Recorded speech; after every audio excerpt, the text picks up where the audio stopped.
evening and thanks for joining us. I'm Mitchell Ringos. Just after 12 this morning, an officer from the Thunder Bay detachment of the OPP was patrolling from Highway 1117 between Oliver and John Street, where they then observed a vehicle speeding at 170 kilometers an hour. 35-year-old male driver with two other passengers was stopped. Police determined the driver had been drinking and then failed a roadside test, which led to the individual being taken into custody. Following a police investigation, he was charged with operating while impaired over 80 and stunt driving. The driver's license was suspended for 90 days, while his vehicle being impounded for 30. The driver is scheduled to appear in court on June 10th. There is still 3 feet of snow in places across the Northwest, but despite that, the MNR's 2020 forest fire season officially kicked off on April 1st. Recent snowfall, in addition to the large amounts the region received over the winter, was offered a bit of safety blanket for the start of the season. And that's good news according to Fire Information Officer Jonathan Scott. He says this gives the aviation, forest fire, and emergency services the time to prepare even further for the season. He notes in the early weeks of the fire season, there is often only one type of fire that crews need to battle that are primarily caused by humans. Yeah, during spring, a hazard is, grass fires. So that's why we ask the public to follow the outdoor burning regulations and make sure that, as I said, there's no daytime burning of brush or grass, and that you're always monitoring your fire and you have suppression equipment on hand, and that you make sure you're always in control of your fire. The 2021 fire season threatened communities, forced evacuations, choked the Northwest in thick smoke, and broke some records. Scott says the speed in which the snow melts and the amount of rain the region receives will play a big role in how susceptible the area will be for forest fires and whether or not burning restrictions will be implemented. Thunder Bay's fire chief provided an update to City Council this past week, saying they're well prepared for new provincial legislation that will bring in minimum certification standards for firefighters. The proposed new standards would be required for firefighters, officers, and inspectors. The legislation is planned to be put into place this summer, with municipalities having a 4 to 6 year grace period before having to meet the standards. Thunder Bay Fire Chief Greg Hankio says this should not have a huge impact on them or the city's pocket, as their training standards are already meeting most of the certification requirements. Increases will be minimal at best. I think we're positioned well in that we have been training to these standards for quite some time. Mm-hmm. We do have a training budget already that has been approved by council, so we will use that particular training budget in 2022 and a portion thereof going forward into 2023 and beyond. The proposed legislation is set to come into effect on July 1st. Some updated news on the COVID-19 front, as the Thunder Bay District Health Unit has confirmed a COVID outbreak at the Hogarth Riverview Manor Iris resident home area, along with St. Joseph's Hospital outbreak being expanded to include 2 South, as the 2 North was already declared with an outbreak on April 7th. Some good news for the Chartwell Thunder Bay retirement residents, though, as the outbreak they have been experiencing is now officially over. And continuing on the COVID front, a look at the impacts the long weekend could have and a rare occurrence when multiple religious holidays converge. CTV's Christian Edgekute has the details. On one of the holiest weekends of the year, many are celebrating they can finally gather in person since 2019. A lot of people just feel the need to be together, to pray with other people, to sing with other people. It was just really a joy to be here for Easter weekend, for Good Friday. In Ontario, this is the first holiday weekend with few restrictions. It's amazing to not wear masks after so many, pretty much like a year around. It's great because we haven't been out much at all. Still, some remain cautious as Canada is still in the 6th wave of COVID-19. I wear a mask when I have to. I always wear it on public transit, and we'll see how it goes. Health experts say protections should still be in place this Easter weekend. I think you have to have a mask on your person at all times. You should wear it if you're going to be indoors with too many people. In the U.S., tens of millions are on the move, something not seen since before the pandemic. Oh my goodness, the airport was tremendously packed. Everywhere you went. About half of the country is now reporting a rise in new COVID infections by 10%. Back in Canada, with COVID testing no longer being recorded in many parts of the country, health experts say only time will tell after the holidays. We can't predict everybody's behavior. So it's still uncertain which direction this wave is going to go over the next 2 to 3 weeks. The one thing that we can still count is hospitalizations and use of ICU beds. If this goes up, then we must think about our behaviors. More than 81% of Canada's population now have 2 shots of the COVID-19 vaccine. However, only 47% have 3 doses. Health experts say they will continue to encourage the 3 shots so that Canadians are better protected. Krisanachkate, CTV News, Ottawa. As a lead up to Skin Cancer Awareness Month in May, the topics of prevention and education were discussed at City Council this past week. A presentation was given by a representative from Save Your Skin, a nonprofit dedicated to fight against skin cancer. Over 80,000 Canadians a year are diagnosed with skin cancer, with over 8,000 of those cases being melanoma. Much like other forms of cancer, early detection is crucial to treating skin cancer, with experts recommending regular checkups with doctors.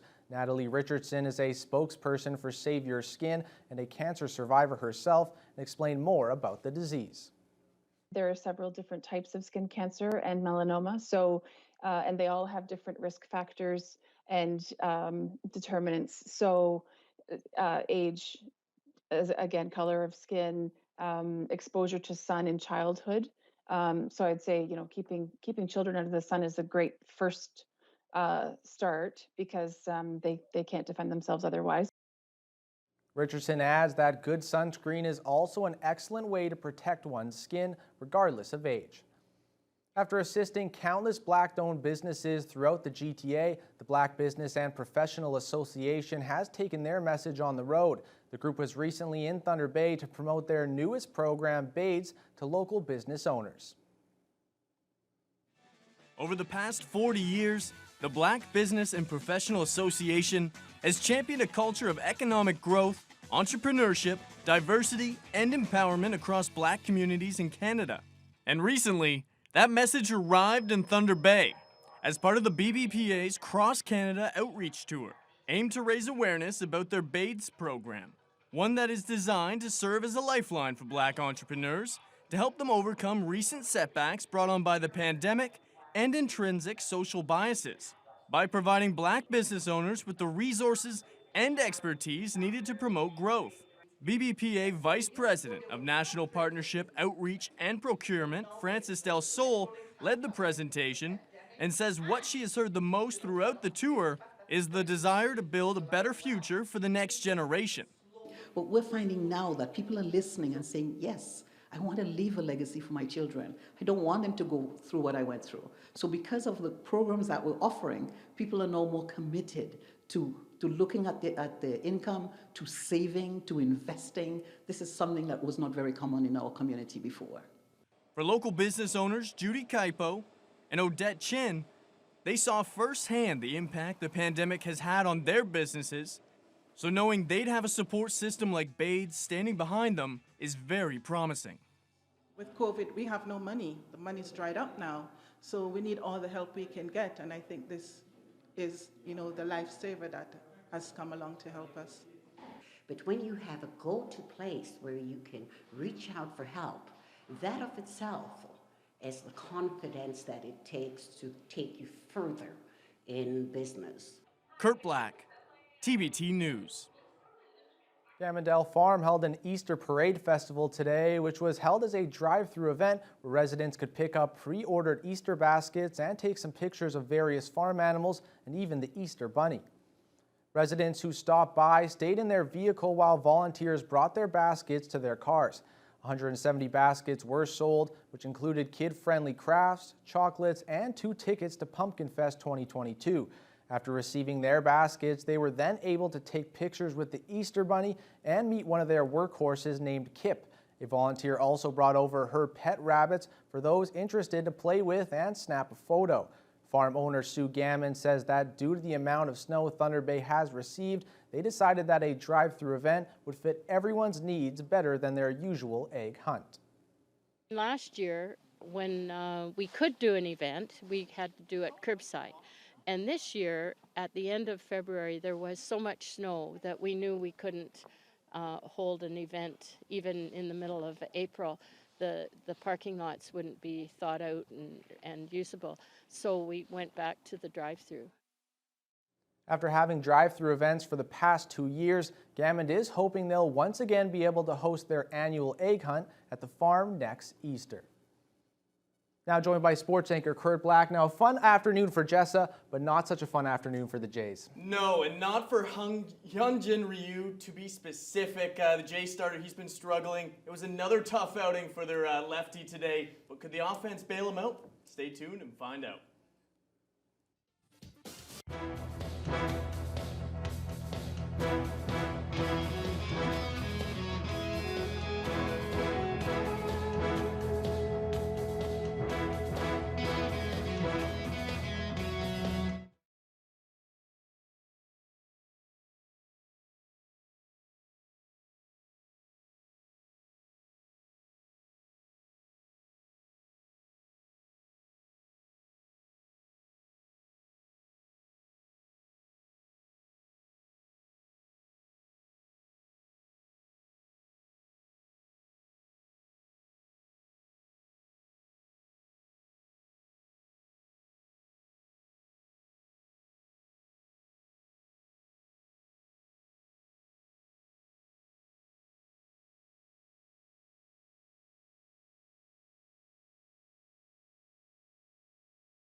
Welcome back. Now, Kurt, the Blue Jays, high expectations coming into the season, and while they have been hitting well, the pitching, not so great. Yeah, it's been hit and miss. Guerrero the other day, as you said, the hitting's been fantastic. That was one great example of it.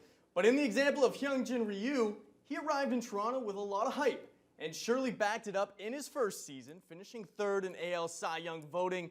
But since then, the big lefty has struggled to refine his all-star form. Entering today's outing against the Athletics, sporting a less than stellar earned run average of over 8 in his last 11 starts. Former A's Matt Chapman receiving his Gold Glove prior to first pitch, already the third Gold Glove for Chapman after debuting in just 2017. Bottom first, Vlad Guerrero Jr., we talked about the bat. He's trying to show off the wheels right here, taking off from first. Jr., he's picked off. I think he thought he had it. Back to Ryu. After allowing 3 runs in the second, the Athletics, they continue to hit him hard.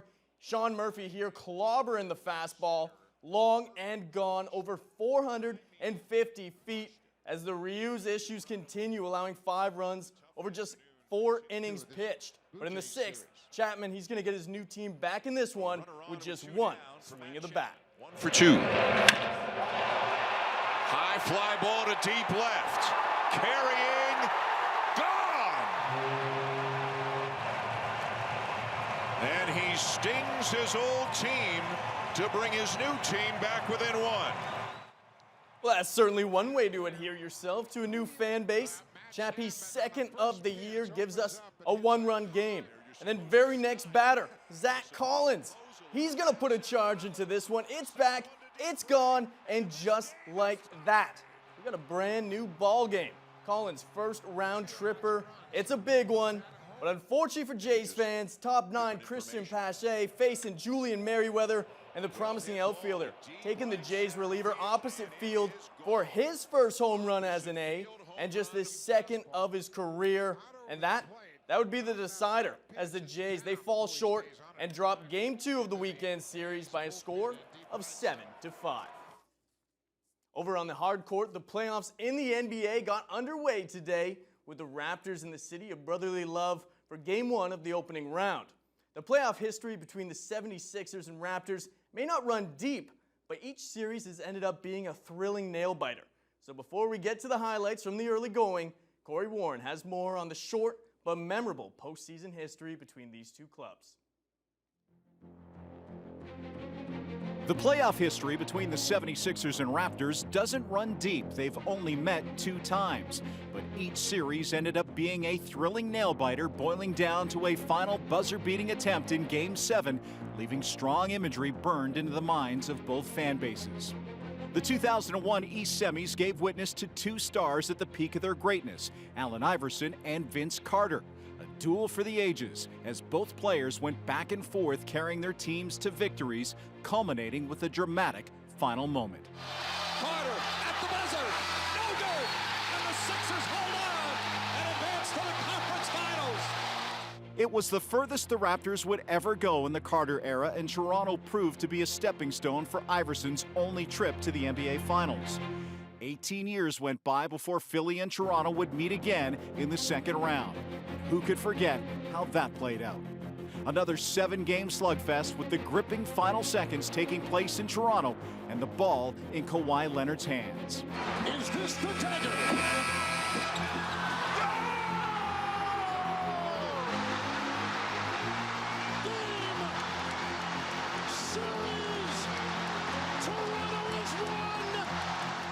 It's the only Game 7 buzzer beater in NBA playoff history, leaving Sixers star Joel Embiid devastated, while the Raptors would eventually sip champagne. And now, just 3 years later, things have changed. Only a few members of each team remain from that series, and Danny Green has switched sides. His new protagonists are primed to create new memories. And even though it will nearly be impossible for Act 3 to live up to the previous 2, you can never be certain when the Sixers and Raptors face off. The early going of Game 1 in Philadelphia, Raptors trailing Philly by 8 just at the end of the first quarter. In the earlier action from today, Dallas Mavericks, they began life without their star, Luka Doncic, in Game 1 against the Utah Jazz. The Mavericks MVP out dealing with a calf strain, but the Mavs, they look all right, leading much of the first half. But that's when Donovan Mitchell draws in the double team, spots Bojan Bogdanovic for 3 to beat the buzzer. Then out of the break, Spida, he'll do it all himself here, hitting Canadian Dwight Powell with a nasty little step back triple. Jazz now leading by 7 on the fast break. Mitchell takes the pass, and he's just going to dunk all over Maxi Kleber here. 30 of Mitchell's 32 points in this one coming in the second half.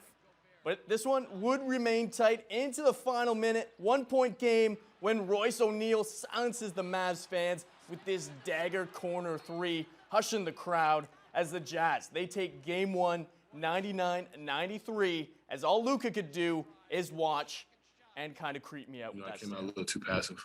But then in the same respect, Bojan was rolling, so kind of letting it go, not trying to force the game. And I didn't feel like I was out of control or feel like there was different things. I just felt like, Bojan has it going, kind of go out there, make the right plays. Shots weren't falling, so it's all good. And come out in the second half and be ready to go and just be in attack mode. Meanwhile, on the ice, busy day in the NHL with a number of games going on. And we'll start in Boston, where the Bruins, they were hosting Sidney Crosby and the Pittsburgh Penguins. And the Bruins, they'd get out to a quick lead in this one, as in just the opening minute, Craig Smith fires it on net, and there's Trent Frederick to cash in the rebound for his 6th. Then very next minute, Eric Haula streaking in. His shot is stopped by Casey DeSmith, but Haula sticks with it, and his pass, it finds a way into the net. It's not pretty, but it's the game winner. Bruins, they take this one 2-1 the final. On to New York, original 6 matchup, Rangers-Red Wings, and it would be a good one for Alexis Lafreniere. Here on the 2-on-0, he keeps and shoots, beating Thomas Greiss for the former first overall pick, 16th of the season. But then Lafreniere, he's going to ice this one with 5 minutes remaining with this brilliant individual effort. Little through the legs action before undressing Greiss. Just a spectacular play by the 20-year-old. Rangers, they blank the Red Wings 4-0. And on to the Lynx' 3rd round of the RBC Heritage, underway today. Everyone entering moving day in South Carolina, chasing FedEx Cup champ Patrick Cantlay. One of those being Canadian Corey Connors, enjoying a 3-under 68 today, including this birdie on 4. Listowel native sits in a tie for 13th at 7-under. Jordan Spieth also very much in the running this weekend, here on the par 5 15th, putting from the fringe, and he makes it look oh so easy, notching the eagle. But on 18, Spieth, perhaps already thinking about what he's going to have for dinner. First attempt, misses. No problem, right? Just a simple tap in. Oh boy. Yeah, you see that from me. You don't see that from major champions. Spieth drops the shot. He's 3 back of Harold Varner, who leads at 11 under. But of course, Mitch, top story today, Raps, Philadelphia 76ers. Corey Warren just showed us, the history between these two teams. This is kind of the rubber match. Phillies come out with the Iverson buzzer beater. Kawhi broke the hearts of Philly in 2019. What do you see happening? It's going to be interesting. I think it's going to go down to the wire. I don't think Joel is going to let what happened. I'm pretty sure he's been training nonstop since Kawhi hit that buzzer beater. So I really think this is going to be a good series. Who knows will win? I'm hoping Raps in 6. I think that's the trend going around. I like it. But Philly fans seem to think a little bit of a different story. But on to weather. We are expecting a little bit more snow in the forecast. We'll have all that and more after the break.